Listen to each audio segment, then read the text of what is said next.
Hey everyone, and welcome back to my channel for another episode of the Routes Learning series, this time recorded within Train Sim World 3. Train Sim World 3 was officially released on Steam, Epic Games, Xbox and PlayStation on the 6th of September, and I've been quite enjoying driving on it and seeing some of the new features which have been implemented. In this episode we're going to be taking a look at the extended southeastern high-speed routes between London St Pancras International and Ashford International, which is one of the two extensions which have been added to the route, the other one being on the conventional lines between Gravesend and Dartsford. So I'm using timetable mode for this video, following the timetable of train 1 Juliet 54, the 1805 southeastern service set on the 6th of September. I've chosen to drive a service at this time to really show off the new lighting engine as the sun starts to set along the route at the golden hour. I've also got dynamic weather turned on to highlight another of the new features in Train Sim World 3, and we're going to, it's not quite possible of course to predict quite how the weather's going to be, but having already driven the journey, because I always record the introduction after the journey, we're going to be seeing some quite significant weather changes from light cloud, which is what I've set the weather to at the start of the video, right through to a very severe thunderstorm. One thing I will point out is that during the points where the weather changes, the frame rate may drop to less than 60 frames per second.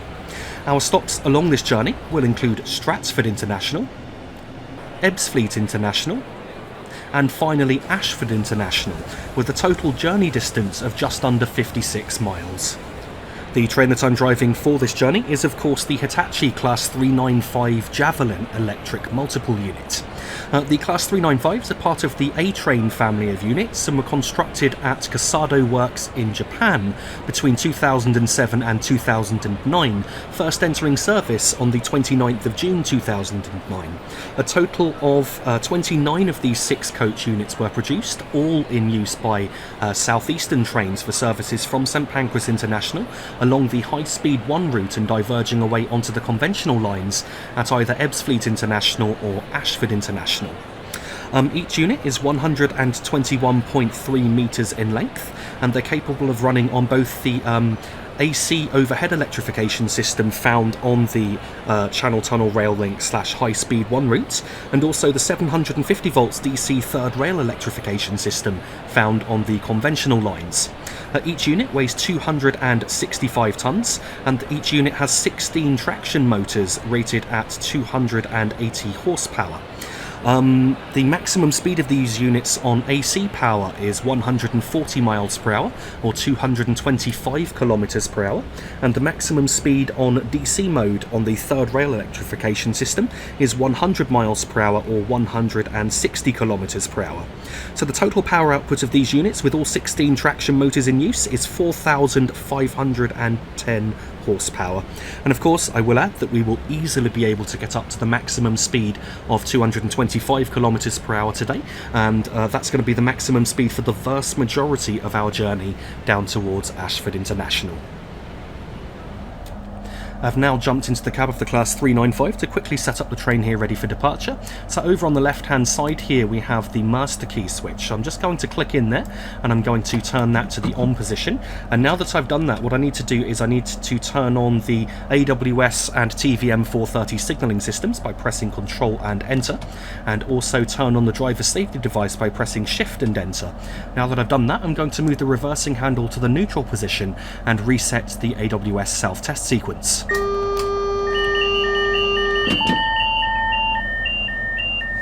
And so you could hear the passenger alarm going off for a moment there, but that actually switches itself off. Now that I've done that, I'm going to put the headlights into the daytime setting, so I'm just going to press H, I think it's 3 times to do that. The headlight switches over here. So yeah, we've now got it into the day running position, as you can see it's selected just there. Now we're just going to quickly talk about some of the controls in the cab. So here we've got a combined traction and brake controller. So as you move it to the neutral position, the train is neither braking or accelerating, it's just going to be coasting coasting, we then have 4 notches of power away from the neutral position. I can't actually move the power handle into power at the minute as the reversing handle is in neutral, but yeah, we've got 4 notches of power, and then below that we've got the braking position. So you've got a minimum brake, which is notched, and then between minimum and maximum braking we have very precise control of the braking on the train. As you can see, it's very smoothly operated. And if we look over here, you can see we've got the brake gauges. So the left hand gauge, you can see the white needle there, that's the brake cylinder pressure gauge. So the higher that needle is pointing, then the harder the brakes are applied, and when that needle is pointing towards 0, then the brakes are fully released. However, when driving in the Class 395, a bit like in my recent Class 800 video, I tend to use the braking percentage gauge to the right of that to show how hard the brakes are applied instead. So I'm finding that I'm having to use harder braking than I did in the Class 800. So generally I'm trying not to go above 50%, but there are times I might go up to 60 or even 70% to ensure that we are down in speed in time. So to the left of the brake gauges, you've got the speedometer there, which automatically changes between kilometers per hour and miles an hour, depending upon whether you're on the high speed 1 route or you're on conventional lines. So we're already set up for the Channel Tunnel Rail Link or high speed 1 route. As you can see, next to the digital 0, we've got the kilometers an hour, indicating that that's what speed it's measuring. So it's a completely digital speedometer. Just to the right of the 0, you can see there's a little minus sign there. So that's currently at minus. Now when we're accelerating, that will change to an up arrow. When we're not accelerating or decelerating, it will show the minus, and when we're decelerating, then it will change to a down arrow. So you've got a sort of accelerometer there, which is very useful for the many different gradient changes on this journey. Continuing around the cab, we've got the horn control here, which is a 2-toned horn, controllable with the space bar and the N key.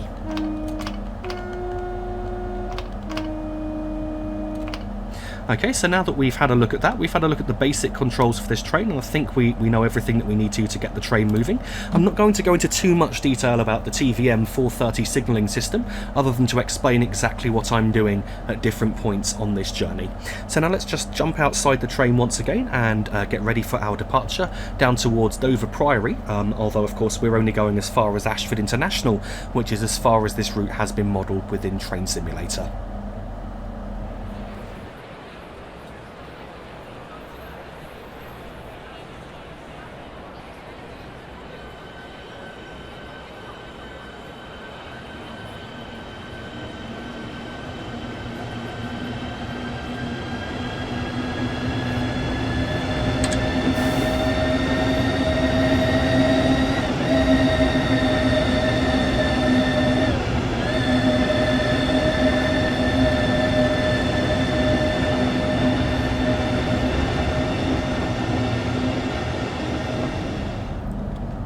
As we depart away from St Pancras International, the speed limit here is 40 km per hour, which is around 25 miles per hour, with around 5.3 miles to go to our first stop, which is Stratford International.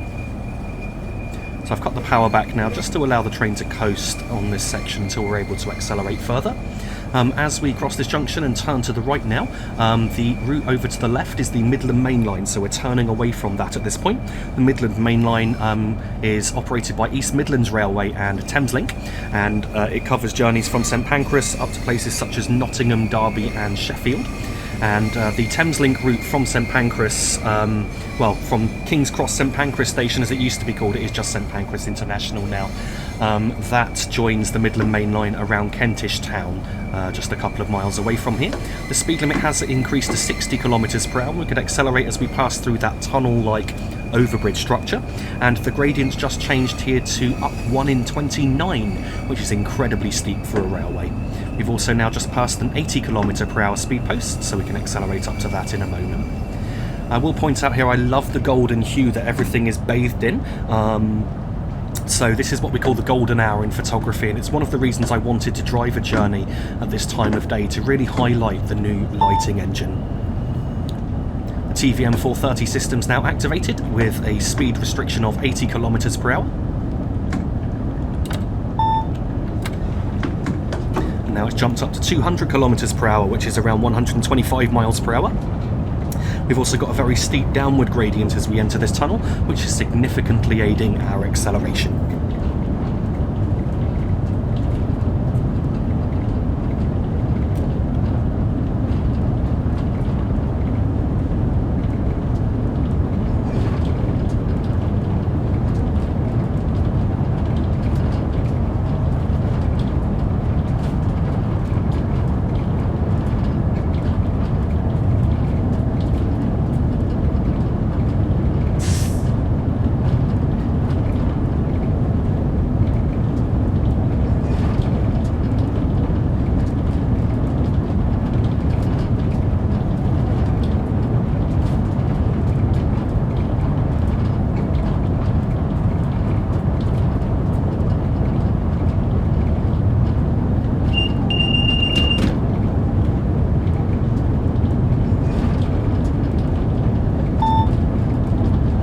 The TVM system's now jumped up to the maximum speed for this train of 225 kilometers per hour, but we're not going to be able to accelerate to that, as it's now got a flashing 225 indicating to expect a speed reduction. So what I've done is I've cut the power back to idle just to allow the train to coast.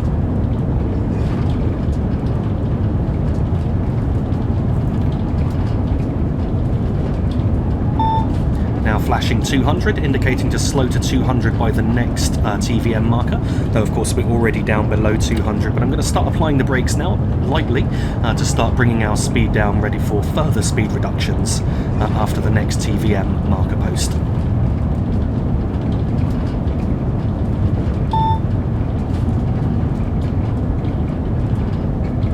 The distance between posts is around 600 to 700 yards in this tunnel, so they are fairly close together.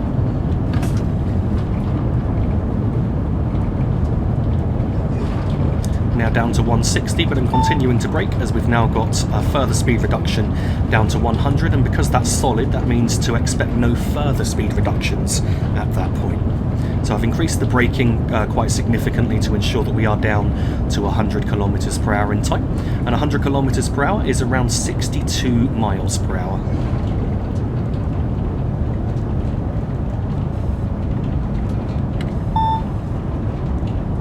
Now got a steep upward gradient as we come towards the end of the tunnel.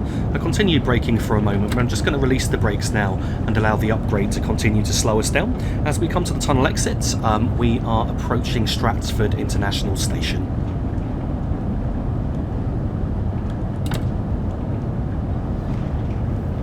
The gradient levels out just before we approach the platform, and I'm trying to brake now so that we don't enter the platform at faster than around 50 kilometers per hour.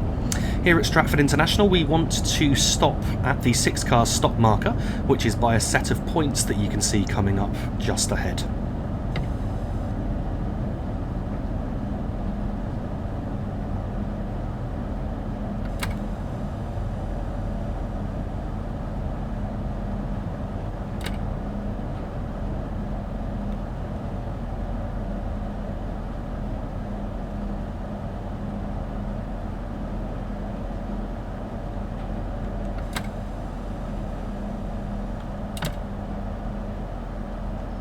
You can see that 6 car stop marker just coming up on the right hand side now, so I want to stop just as the marker disappears, and we should now be stopped in just about the right place.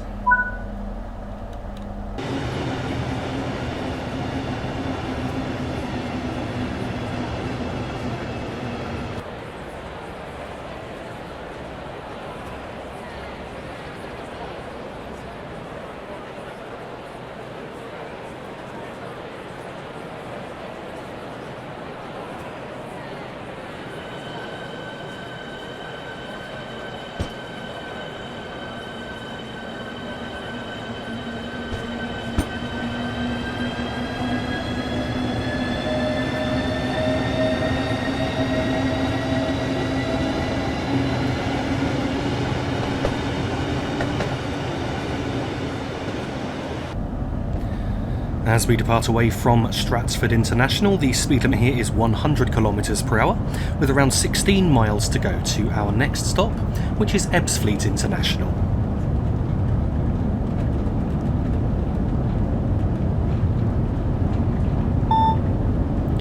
TVM 430 systems now jumped up to 225 kilometers per hour, which is 140 miles per hour and our maximum speed limit for this journey.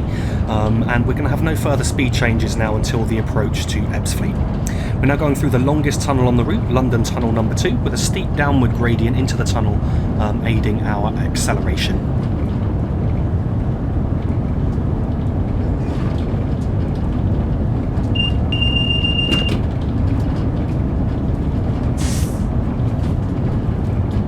Gradient is now changing along here, and you can see that with the reduced acceleration rate at this point. We're not going to quite get to the full 225 km per hour speed limit until we reach, until beyond this tunnel. This tunnel is around, I think it's around 6 miles long, something like that. I noticed that with the sort of tunnel wiring that you can see about halfway up the side of the tunnel, I'm not sure if it's wiring or something else, but if I remember rightly, when I did a video from Faversham to St Pancras in Train Sim World 2, it had a strange blue glow to it, and I'm glad to see that that's been fixed on this route. And there's been a number of little fixes and changes on the route which make it more realistic, and I'll point a few of those out as we travel along this journey.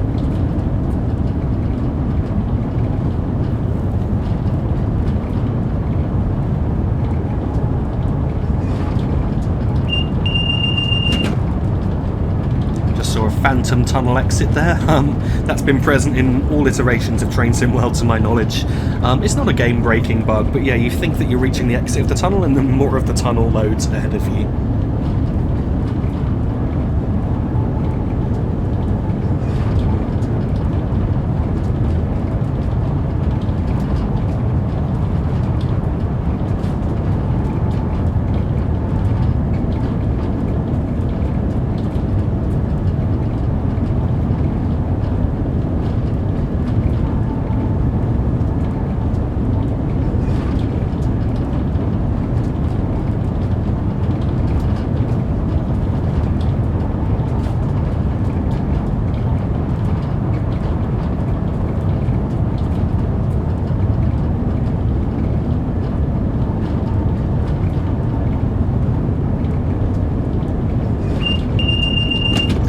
Have to be careful when resetting the driver's safety device to make sure I press the Q key and not the E key that I'm used to pressing in Train Simulator.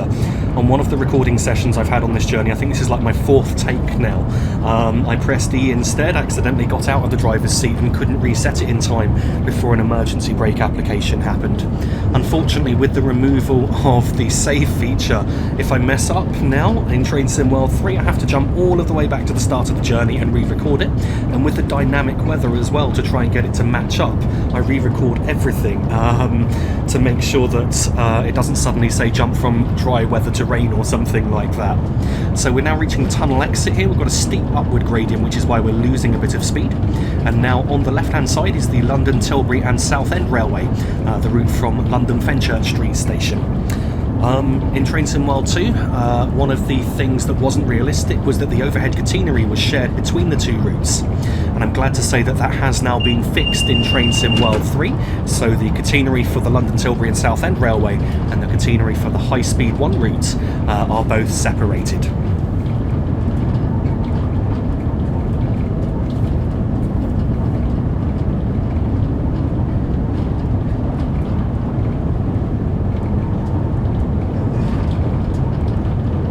See that lovely golden glow here again at golden hour. As I say, this is why I chose this time of day, to really show off the new lighting engine that Train Sim World 3 has. I'm really enjoying this new lighting, I have to say. So we've got a steep climb here as we climb over a bridge, and then we're going to have quite a steep descent. I'm going to cut the power on the descent just to ensure that we don't have an overspeed.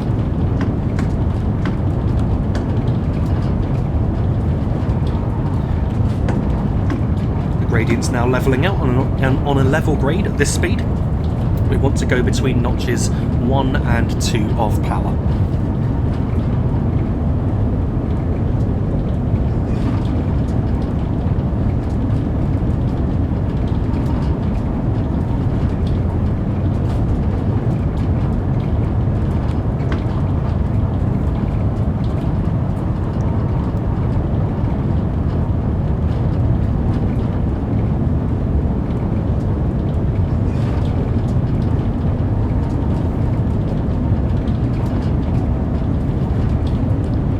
Steep climb over another bridge where we climb over the London Tilbury and Southend Railway. I've increased the power to ensure we don't lose too much speed on the ascent, and then once again I will cut power on the descent just to make sure we don't have an overspeed.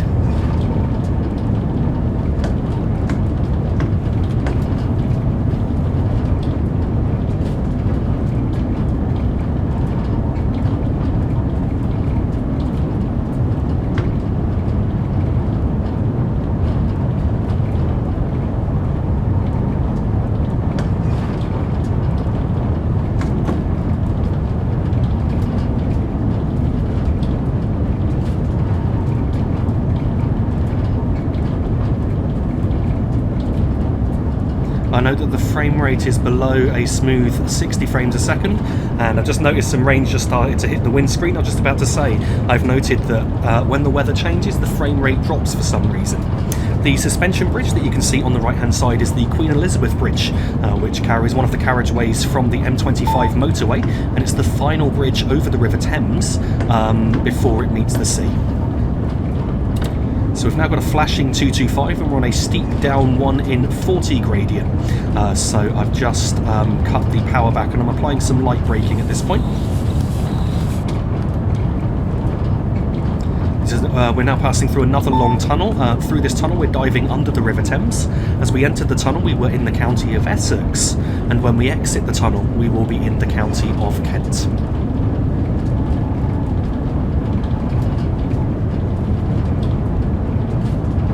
So I had the brakes on there to slow us down for the upcoming 200. I've now cut the braking back as the gradient's changing to an upward grade, so we're probably slowing down a little bit too quickly. Now got a warning for a further speed drop down to 160. I've got light braking on and the upward gradient is doing the rest of the work here. As we get to 160 I'm now going to release the brakes for a moment and just allow the train to coast and continue to lose speed on this upward gradient.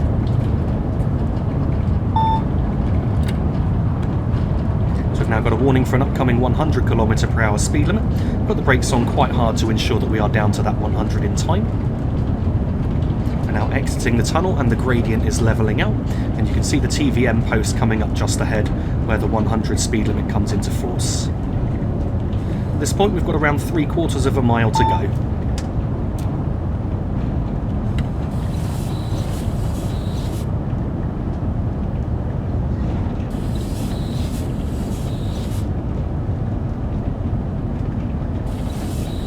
If we cross the junction to the right to the tracks that you can see climbing up just there and about to cross over us, then we'd be going to the high level platform to Ebbsfleet International, and that's for trains heading towards Gravesend, Strood, Rochester, Chatham and of course Faversham. I've released the braking momentarily as we're approaching the platform. I'm going to brake again to enter the platform at no faster than 50, though probably closer to 40 km/h. And here at Ebbsfleet International we want to stop at the 6-car marker around halfway along the platform.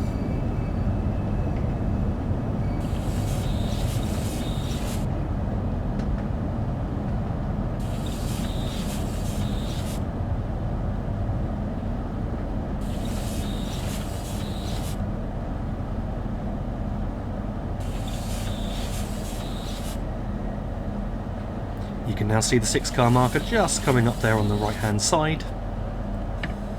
So the speed's come off quite nicely here. And if we stop just as the marker disappears, we should now be stopped in just about the right place.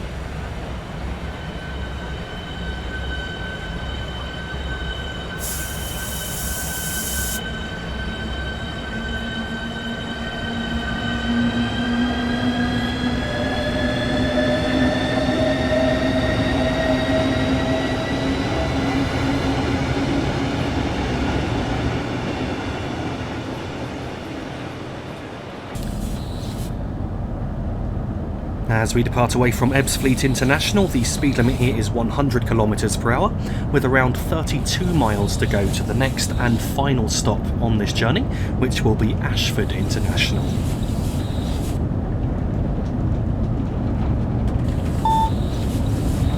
The TVM system's now jumped up to 130 km/h, which is around 81 miles per hour, and then straight up to 225. And there's now going to be no further speed changes until we're on the approaches to Ashford International.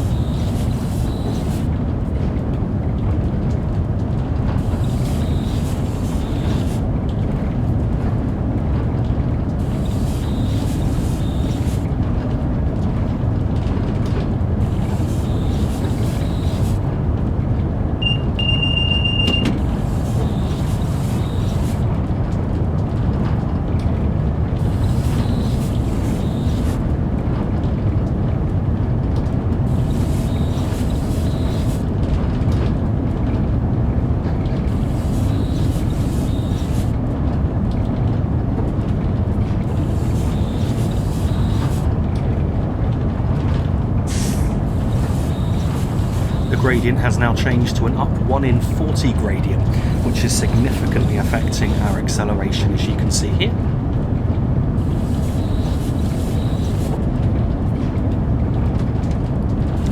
It's going to take a while to get to 225 due to the gradients along here. There's an awful lot of gradient changes between here and Ashford International. I've written down some of them, but I haven't written down all of them. So a big part of this is keeping an eye on what you can see ahead in terms of gradient changes, and also at the accelerometer arrows on the right hand side of the speedometer.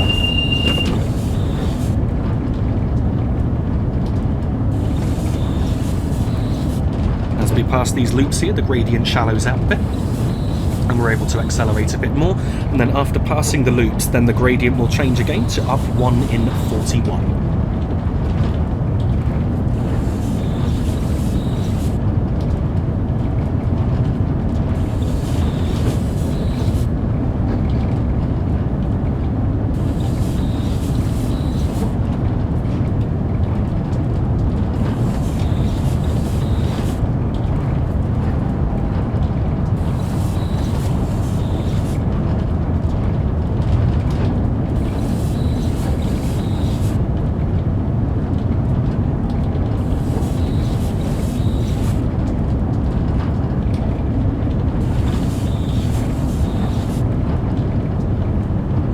As you can see on this upward gradient, we are losing some speed at this point.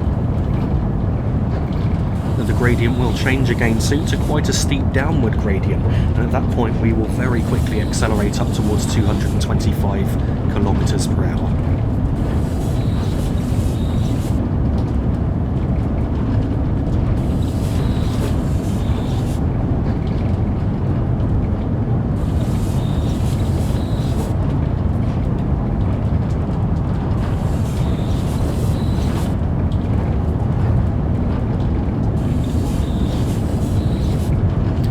Steep downward grade, you can see our speed is increasing quickly, so I'll cut the power back as we get towards 220 just to ensure we don't break the speed limit. But if I remember rightly, there's going to be a short upward grade before a downward grade again, so we're not going to quite get to 225. In fact, you can see the gradient change here on this right hand curve.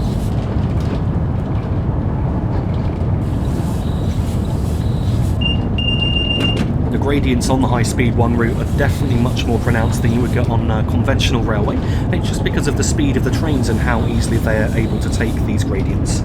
So we're now back on a downward grade again, so I'll cut this power back, as I say, around 220. I'll allow the train to coast up towards 225 and then use the brakes to control the speed as required.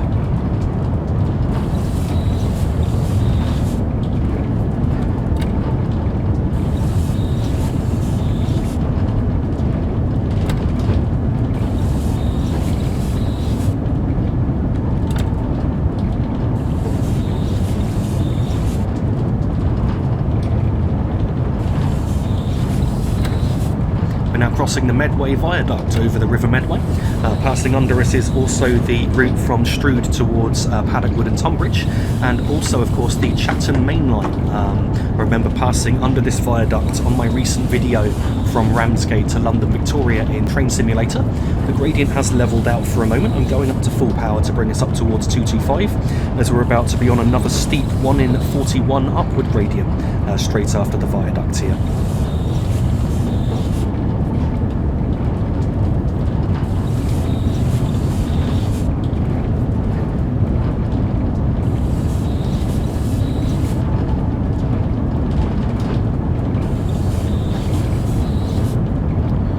Losing a significant amount of speed on this upward gradient.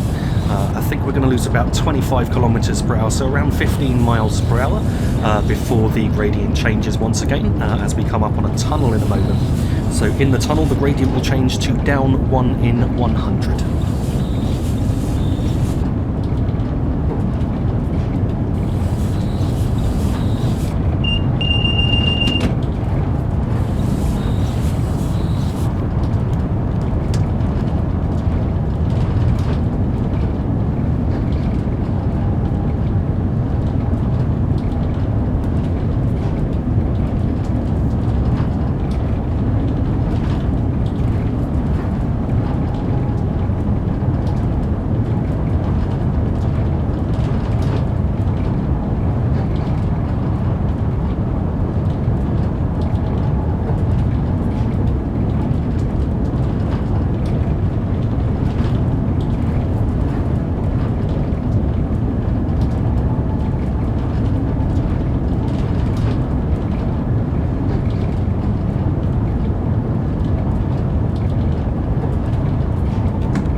back to idle for a moment.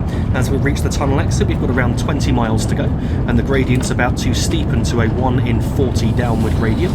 So I've just put some brakes on to bring us down to 220 to prevent an overspeed. And now I'll continue to use the brakes to control the speed as required. Personally, I wish the Class 395s had some form of cruise control. Alas, they don't. But I guess it is more challenging and it gives you more work to do to try and maintain the speed on the various gradient changes along here.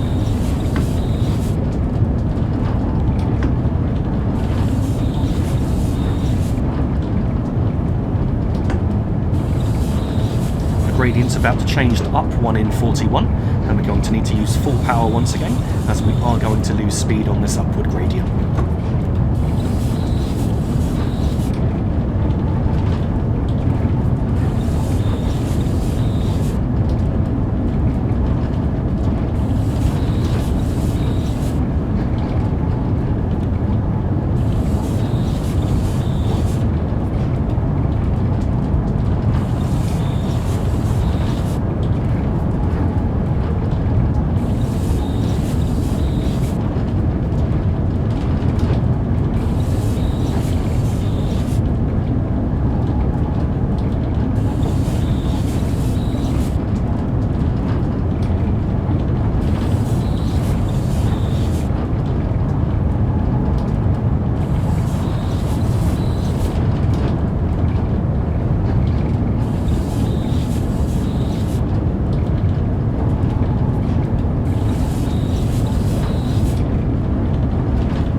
That we're on a downgrade here, so I've just cut the power right back to ensure we don't have an overspeed, and then the gradient's changing once again. I'm not sure if we're levelling out or going up, but we'll see what happens now as I increase the power on the accelerometer, and we're still losing speed in full power, so we're on quite a steep upward grade again.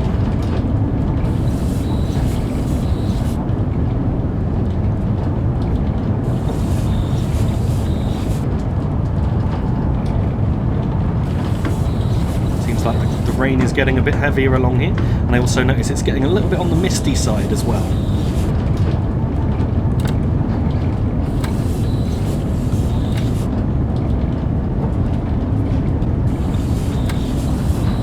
The gradient changes to up 1 in 50 at this tunnel here, and we've got around 13 miles to go.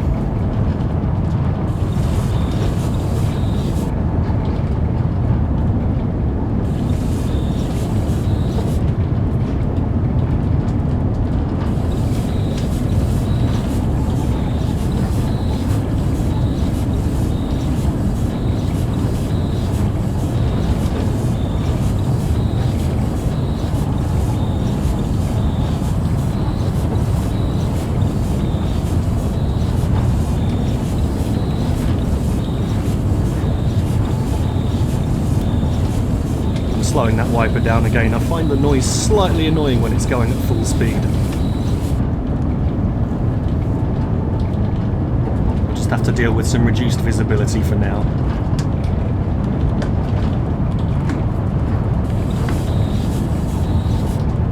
I think I just saw a flash of lightning.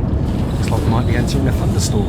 Which is quite funny because there's actually a thunderstorm outside right now where I'm living.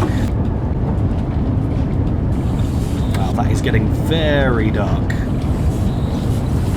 This is the worst weather I've seen on the dynamic weather so far. It's great to see all these weather changes. Oh wow! Okay, we almost got struck by lightning. Yeah, that was pretty cool.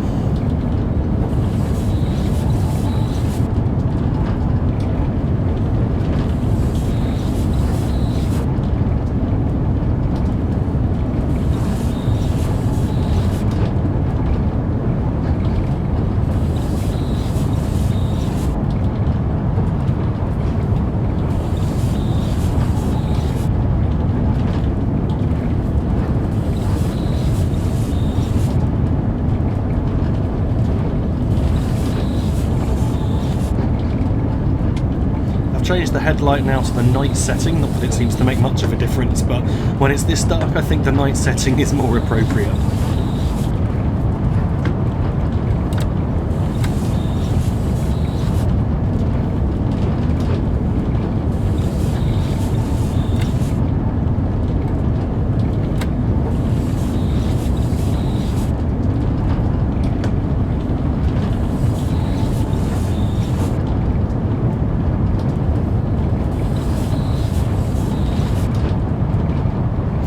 start of these loops just in. We've got around 8 miles to go.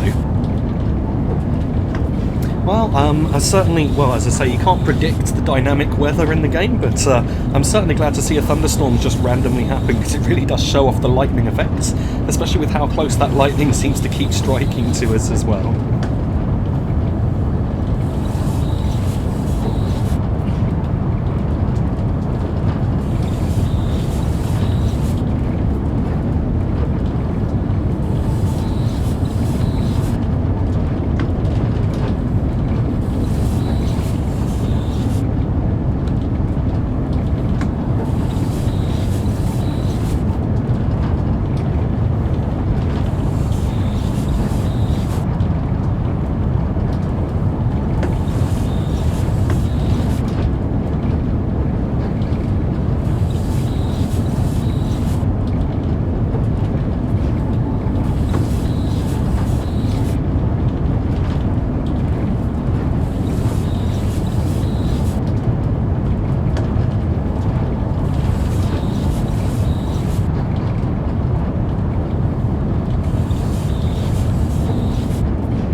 Now that we're flashing 225 on the TVM system, we've got around 5 miles to go. And I'm cutting the power back to idle now to allow the train to coast.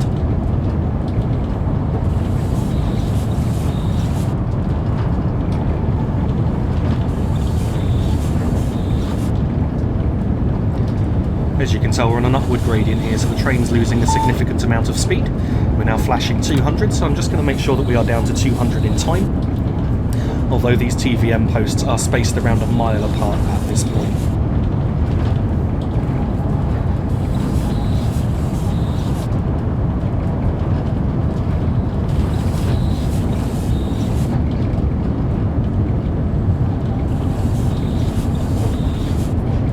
I'm continuing to brake for now, just to ensure that we do get down in speed in time. We've now got a solid 160, so we need to be at 160 by the next post, with no further speed change at the posts after that.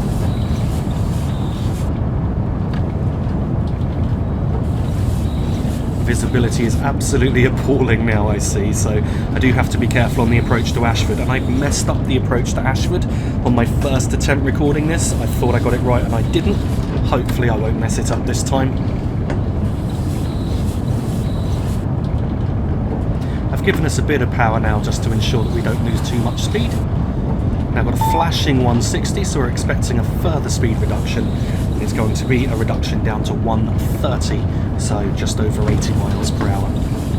I note that when we've been travelling as fast as we have been, even 160 kilometers per hour or 100 miles per hour seems so slow in comparison, even though 100 miles per hour is definitely not a slow speed to be travelling at.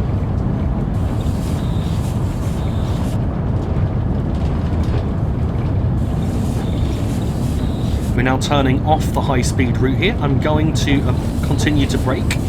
So we've got a speed reduction down to 130 kilometers per hour. However, I'm going to continue slowing down to 60, and this is where I messed up before, because there are reductions, or continuing reductions down to 100 and then 60, and I got an overspeed alarm because apparently I wasn't slowing down quickly enough. So I'm continuing to brake.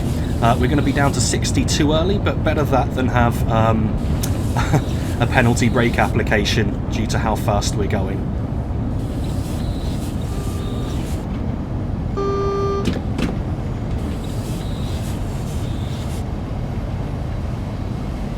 Although we don't need to be down to 60 until the next signal, the single yellow aspect, I'm already down to 60 in time, as I say, to prevent one of those penalty brake applications from happening. Bloody hell, look at that. I'm loving this weather effect. It's a huge improvement over anything that came before. You can see we've now got a third rail system here because for Class 395s we would be switching to third rail here at Ashford International Station as we continue our journey on towards Dover. So now entering the platform here, I want to stop about halfway along the platform. We're going to be stopping, there's no clear 6-car stop marker here, so we're going to stop beyond the platform roof, by the first passenger information system sign. I'm going to increase those wipers just to help me see where the hell I'm going. So you can see the passenger information sign there, so we're going to stop just beyond there, and then we should be stopped in just about the right place. And also notice the person with the umbrella there, that's great to see. And so here we are, arrival at Ashford International. Thank you very much for watching this video. I do hope that you enjoyed it. If you did, then please don't forget to like and subscribe. For the latest channel updates, you can find me on Facebook with the link to my Facebook page in the video description. Also, don't forget to check out trainsimworld.com for more information on Train Sim World itself. And you can also, I've also put the link to where you can purchase this game on Steam. I don't know about PlayStation and Xbox, so I'll put that in the video description. If you'd like to donate to this channel or sponsor this channel, then please visit my Patreon page for further information, with a link to my Patreon page in the video description. And also, if you're interested in my travel or wildlife photography, then please check out PTG Travelling on Instagram. Once again, thank you for watching.